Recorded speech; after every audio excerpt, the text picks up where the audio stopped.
Hey guys, and welcome back to this channel. In this video, I'll be showing you guys how you can insert codes in Plants vs. Brainrot. And these are the current working codes for this month. So to do that, you're going to go to the shop section, go to rewards and select codes. Type your code here. So stacks, lucky potion, frozen, and based. And those are the codes for this month. I hope it was helpful for you guys.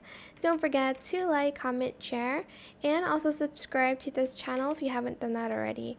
If you have any more questions about this video, just leave it in the comment section down below. I'll try my best to answer them all for you guys. And if you found this video helpful, please click the thanks button as well. That is it. Thank you so much for watching this video. Bye.